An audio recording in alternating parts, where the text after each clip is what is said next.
Hello everyone, you are watching to finest education और इस video में हम डिस्कस करने वाले हैं chapter 16 who will do this work के important MCQs. So let's begin. Question number 1, in which state of India Wardha is located? India के कौन से स्टेट में वर्धा प्लेस जो है वो लोकेटेड है? तो जैसे कि आपने चैप्टर में पढ़ा ही है वर्धा के बारे में, तो ये वर्धा जो है ये कहाँ पे है इंडिया में? Option A Bihar, option B Gujarat, option C Maharashtra, option D Uttar Pradesh. So इसका करेक्ट आंसर है ऑप्शन सी महाराष्ट्र। तो जिसने भी ऑप्शन सी को करेक्ट किया है, सेलेक्ट किया है, उसे मिलते हैं 1 पॉइंट। तो चलिए चलते हैं इसकी एक्सप्लेनेशन की तरफ। तो जैसा कि आप देख सकते हैं, this is the map of India and at present there are 28 states and 8 union territories of India. ठीक है, तो भारत के 28 राज्य हैं और 8 यूनियन टेरिटरीज हैं। तो आप देख सकते हैं यहाँ पे ये महाराष्ट्र है, तो यहाँ पे फोकस करके इस पिक्चर में भी दिखाया गया इसे, दिस इज महाराष्ट्र। एंड ये ब्लू कलर का जो आप रंग देख रहे हैं ये वर्धा है। ठीक है, तो वर्धा कहाँ है? Here is Wardha. ठीक है, तो चलिए चलते हैं अपने नेक्स्ट क्वेश्चन की तरफ। So the second question is, what is the name of Mahatma Gandhi ashram? Mahatma Gandhi के आश्रम का क्या नाम है? Option A Hind Swaraj, option B Gurukul, option C Malti, या फिर ऑप्शन डी साबरमती। तो महात्मा गांधी जी के आश्रम का क्या नाम है? So the correct option is option D Sabarmati. Yes, तो महात्मा गांधी जी के आश्रम का नाम साबरमती है। तो चलिए चलते हैं इसके एक्सप्लेनेशन की तरफ और जानते हैं इसके बारे में कुछ और। So here you can see this is Sabarmati आश्रम। यहीं पे महात्मा गांधी जी काफी समय तक रहे थे। एक अच्छा समय उन्होंने यहाँ पे व्यतीत किया था। अफ्रीका से 1915 में लौटने के बाद काफी लंबे समय तक वो इसी जगह पे रहे थे और यहीं से उन्होंने नमक के खिलाफ जो एक कानून बनाया था ब्रिटिशर्स ने, उसे भी तोड़ने का जो उन्होंने अपने मन में लिया था कि हाँ मुझे ये कानून तोड़ना है, वो भी उन्होंने जो शुरुआत की थी वो इसी आश्रम से की थी। तो एक बहुत अच्छी यादें जुड़ी हुई है इस आश्रम की उनके साथ। तो यही है साबरमती आश्रम। और क्योंकि ये साबरमती रिवर जो कि गुजरात में है और उसके पास ही था, इसलिए इस आश्रम का नाम साबरमती आश्रम भी पड़ा। तो चलिए चलते हैं अपने नेक्स्ट क्वेश्चन की तरफ। Question number 3, who of the following has said that untouchability is a serious matter in our country and a lot work will be needed to change it? ये बात किसने कही कि अनटचेबिलिटी जो है वो एक बहुत ही सीरियस समस्या है हमारे देश की और इस चीज के लिए बहुत कुछ करने की जरूरत है? किसने कहा यह बात? Option A Bhagat Singh, option B Mahatma Gandhi, option C Narayan Desai, या फिर ऑप्शन डी अरविंद केजरीवाल। तो ये बात किसने कही थी कि जो अनटचेबिलिटी है वो एक बहुत सीरियस प्रॉब्लम है और बहुत कुछ करने की जरूरत है हमें इसके लिए? So the correct answer is option B Mahatma Gandhi. जी हाँ दोस्तों, ये महात्मा गांधी जी थे, उन्होंने ही अनटचेबिलिटी के बारे में ये बात कही थी कि ये जो है बहुत ही गंभीर समस्या है और इसके लिए बहुत कुछ करने की जरूरत है। तो जिसने भी ऑप्शन बी को सिलेक्ट किया है उसे मिलते हैं 1 पॉइंट। तो चलिए चलते हैं इसके एक्सप्लेनेशन की तरफ और समझते हैं इसके बारे में।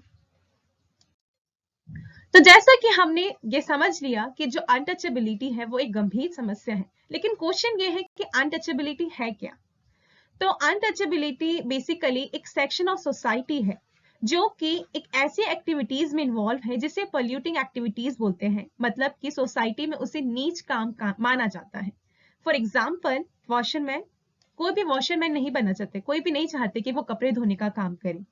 फॉर एग्जाम्पल मैनुअल स्कैवेंजिंग, मतलब कि जो गटर साफ करते हैं कोई ये भी नहीं चाहता कि वो गटर साफ करें। एंड स्वीपर, कोई ये भी नहीं चाहता कि उन्हें बाहर झाड़ू लगाना पड़े। तो ये कुछ ऐसे काम है समाज में जिसे नीच काम समझा जाता है। तो ऐसे ही बहुत सारे एग्जाम्पल्स आप समाज में देख सकते हैं जो कोई भी नहीं करना चाहता और उसे नीच समझा जाता है। तो ऐसे ही सेक्शन के लोगों को अनटचेबल्स कहा जाता है। और लोग जो है इन्हें, क्योंकि इनके काम को पसंद नहीं करते थे, इसलिए वो इन्हें छूना भी पसंद नहीं करते थे, इसलिए इन्हें अनटचेबल कहा गया। इनके और भी बहुत सारे नाम हैं, इन्हें दलित भी कहा जाता है। तो ये कुछ इंपॉर्टेंट फैक्ट्स है इसके बारे में। तो चलिए चलते हैं अपने नेक्स्ट क्वेश्चन की तरफ। So the fourth question is, who was Bhimrao Ambedkar? Bhimrao Ambedkar कौन थे?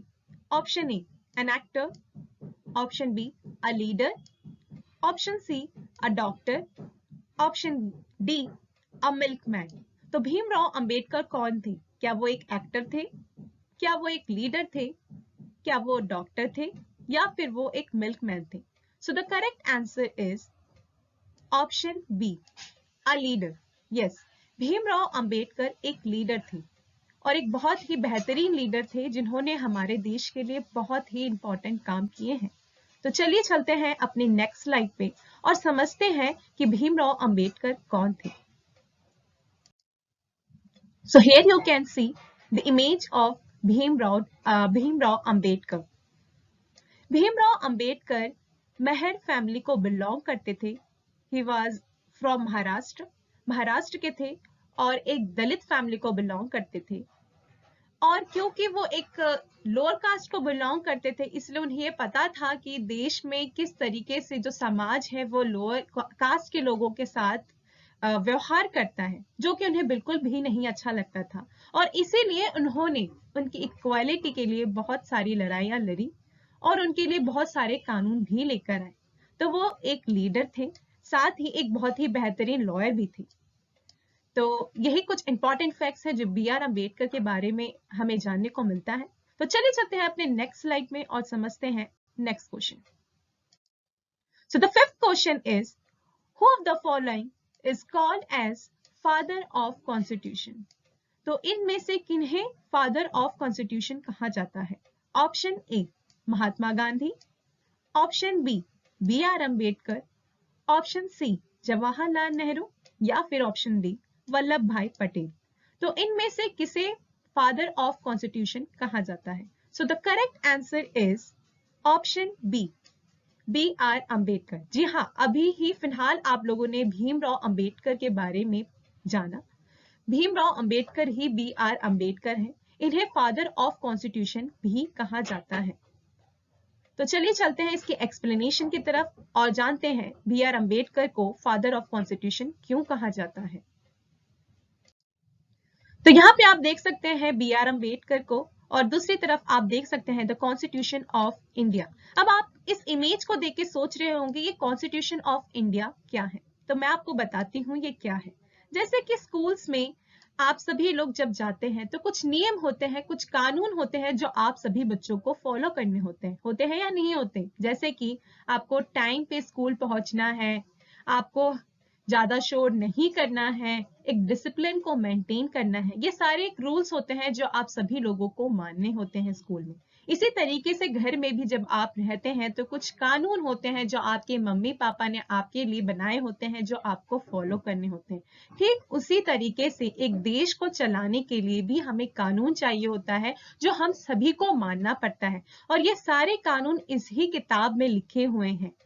और इस किताब को बनाने में क्योंकि बी.आर. अम्बेडकर ने बहुत ही इंपॉर्टेंट रोल प्ले किया है, इसलिए उन्हें फादर ऑफ कॉन्स्टिट्यूशन भी कहा जाता है। तो आप अब समझ गए होंगे कि क्यों बी.आर. अम्बेडकर जी को फादर ऑफ कॉन्स्टिट्यूशन कहा जाता है। तो चलिए चलते हैं अपने नेक्स्ट क्वेश्चन की तरफ। So the sixth question is, what was the name Gandhi ji gave to untouchable? तो अभी तक तो आप ये समझ चुके हैं कि अनटचेबल कौन है। तो क्वेश्चन ये है कि गांधी जी ने अनटचेबल को क्या नाम दिया था? Option A, Shudra, option B, Dalit, option C, Harijan, या फिर option D, all of the above. So the correct answer is option C, Harijan. जी हाँ दोस्तों, गांधी जी ने अनटचेबल को हरिजन कहा। गांधी जी ने अनटचेबल को हरिजन क्यों कहा, चलिए समझते हैं इसकी एक्सप्लेनेशन में। तो जैसे कि आप अभी तक समझ चुके हैं कि जो अनटचेबल है वो कौन है, तो गांधी जी ने इन्हें हरिजन कहा। अब ये हरिजन का मतलब क्या है? जब आप हरिजन को तोड़ते हैं, शब्द को तोड़ते हैं, तो इससे पता चलता है कि हरि और जन ये दो हिंदी टर्म है। हरि जो है ये विष्णु जी के लिए यूज किया गया वर्ड। अगर हिंदू धर्म की मान्यताओं को आप जानते हैं या आपने सुना है तो आपको पता होगा कि हरि जो है विष्णु का ही दूसरा नाम है, और जन मतलब कि लोग। सो इसे हम दूसरे तरीके से ये भी बोल सकते हैं, द पर्सन ऑफ विष्णु, मतलब विष्णु के लोग। क्योंकि आप जानते हैं कि समाज में अनटचेबल को बहुत ही नीच दृष्टि से देखा जाता था, उन्हें अच्छा नहीं समझा जाता था, लोग उनसे दूर रहना चाहते थे। तो गांधी जी उनके लिए वर्ड हरिजन यूज करते हैं और ये कहते हैं कि वो लोग जो हैं वो हमसे कुछ अलग नहीं है, वो भी इस समाज का बिल्कुल वही इक्वल पार्ट है जैसे कि और सभी लोग हैं। तो उनसे दूरी बनाने की जरूरत नहीं है, क्योंकि जिस तरीके से भगवान ने हमें बनाया है उसी तरीके से भगवान ने उन्हें भी बनाया है। तो वो भगवान के बच्चे हैं, इसलिए हमें उन्हें भी इक्वली ट्रीट करना चाहिए। इसी तरीके से उन्होंने इस वर्ड को यूज करके उनके लिए जो है एक रिस्पेक्ट जो है वो क्रिएट करने की कोशिश करी थी सोसाइटी में। तो चलिए चलते हैं अपनी नेक्स्ट क्वेश्चन की तरफ। So the seventh question is what is caste? Caste क्या है? Option A, division of society on the basis of occupation. Option B, untouchability. Option C, Dalit, या फिर option D, custom of people. तो caste क्या है? So the correct answer is option A, the division of society on the basis of caste. तो बेटा हमारा ये जो समाज है, ये समाज जो है ये बहुत सारे सेक्शंस में बटा हुआ है, और जब हम सोसाइटी को डिफरेंट ग्रुप में बांटते हैं और वो उसका बेसिस जो होता है वो ऑक्यूपेशन होता है, तो वो कास्ट होता है। तो हमारा सोसाइटी भी अभी एक कास्ट बेस्ड सोसाइटी ही है। यहाँ पे आज भी ये देखा जाता है कि हमारे जो पूर्वज हैं वो कौन सा काम करते थे। लाइक अगर ब्राह्मण है, हम कहते हैं वो ब्राह्मण है, तो उनके पूर्वजों ने जो है ज्यादातर काम जो है वो रिलीजियस इशू में किया होता है, मंदिर से रिलेटेड कामों में किया होता है, तो हम उन्हें ब्राह्मण कहते हैं। कुछ को हम कहते हैं कि वो क्षत्रिय हैं, मतलब कि उनके जो पूर्वज थे उन लोगों ने जो है लड़ाइयों में भाग लिया था, वो एज अ सोल्जर्स थे, तो इसलिए हम उन्हें क्षत्रिय बोलते हैं। और वैश्य वो लोग हैं जो कि बिजनेसमैन हैं, और शूद्र जो है वो इन तीनों को सर्व करते थे। तो ये एक वर्ना सिस्टम है जिसके बारे में आप आगे क्लास 6 में और पढ़ेंगे। तो चलिए चलते हैं अपने नेक्स्ट क्वेश्चन की तरफ। So the eighth question is, what was the name of Narayan's father who stayed in Gandhiji's ashram in young age? तो क्वेश्चन ये है कि जो नारायण के फादर थे उनका क्या नाम था जब वो गांधी जी के आश्रम में रुके थे यंग एज में। So the option A is Ramvilas Paswan, option B Rajkumar Shukla, option C Mahadev Bhai Desai, या फिर option D none of these. So the correct answer is option C Mahadev Bhai Desai. तो जिसने भी ऑप्शन सी को टिक किया है उसे मिलते हैं 1 पॉइंट। तो चलिए चलते हैं अपने नेक्स्ट क्वेश्चन की तरफ। So the 9th question is, who was Baba Amte? Baba Amte कौन थे? Option A, a postman, option B, former prime minister of India, या फिर ऑप्शन सी, सोशल एक्टिविस्ट, या फिर option D none of these. तो इसका करेक्ट आंसर है ऑप्शन सी, बाबा आमटे एक सोशल एक्टिविस्ट थे। तो चलिए चलते हैं इसके एक्सप्लेनेशन की तरफ और जानते हैं बाबा आमटे के बारे में। बाबा आमटे जो है वो प्रोफेशन से एक डॉक्टर थे। उनके पिताजी जो थे वो गांधी जी के सिद्धांतों में बहुत बिलीव करते थे, इसलिए बाबा आमटे के जो पिताजी हैं उन्होंने कहा कि आप जो है शहरों में अपने प्रैक्टिस करने की बजाय यहाँ गांव में आदिवासी लोगों की सेवा करो। और उन्हीं का कहना मानते हुए वो अपनी पत्नी के साथ, जो कि उनकी पत्नी भी एक डॉक्टर थी, उनके साथ जो है वो गांव की तरफ मूव करते हैं और आदिवासी लोगों के लिए काम करना स्टार्ट करते हैं। शुरू में उन्हें काफी दिक्कतें आई क्योंकि आदिवासी लोगों की जो लैंग्वेज थी वो काफी डिफरेंट थी और बाबा आमटे उनकी लैंग्वेज नहीं जानते थे। आदिवासी लोग उनसे डरते भी थे और उनके साथ वो बातचीत करना भी नहीं चाहते थे। उन्हें लगता था कि ये जो है उनके नहीं है, वो आदिवासी नहीं है, तो उनके लिए वो कुछ भी नहीं कर सकते। लेकिन जब धीरे धीरे बाबा आमटे ने उनके सारी हेल्थ इश्यूज को डील करना स्टार्ट किया, उनको बहुत सारी प्रॉब्लम से बाहर निकाला, तब जाके आदिवासी लोगों के साथ उनका एक बहुत अच्छा बॉन्ड बनता है। इसी के साथ उन्होंने हेल्थ इश्यूज को लेकर तो बहुत कुछ काम उन्होंने किया ही था आदिवासियों के लिए। साथ ही उन्होंने उनको बहुत सारी एग्रीकल्चरल प्रैक्टिसेस के बारे में भी बताया, उन्हें उनके राइट्स के बारे में बताया कि क्या उनके हक हैं, उन्हें कैसे अपने हक के लिए लड़ना चाहिए। तो इस तरीके से उन्होंने बहुत सारे जो है अच्छा इंपॉर्टेंट रोल प्ले किया है और इसलिए बाबा आमटे भी एक बहुत अच्छे सोशल एक्टिविस्ट हैं। तो चलिए चलते हैं अपने नेक्स्ट क्वेश्चन की तरफ। So the 10th question is, what is sati? Sati क्या है? Option A, a caste. Option B, a type of marriage. Option C, a social crime against women. या फिर option D, all of these. So the correct answer is option C, a social crime against women. जी हाँ दोस्तों, ये जो सती जो है वो एक तरह का सिस्टम है जिसके अंदर जो औरतें होती थी उन्हें जिंदा अपने हस्बैंड के साथ जला दिया जाता था। या it was a kind of custom where the wife was burned alive with the dead body of husband.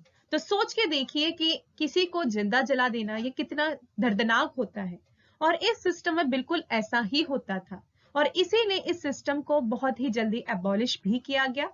तो यही था सती सिस्टम। आई होप कि आपको इस क्वेश्चन से सती सिस्टम के बारे में बहुत अच्छे से समझ में आया है। तो अगर आपको ये वीडियो अच्छा लगा तो इसे लाइक कर दीजिए और हमारे चैनल फाइनेस्ट एजुकेशन को सब्सक्राइब कर दीजिए ताकि आपको ऐसे ही इंफॉर्मेटिव वीडियोस मिलती रहे, और इस वीडियो को ज्यादा से ज्यादा अपने दोस्तों के साथ शेयर करिए। So till then, bye bye and take care.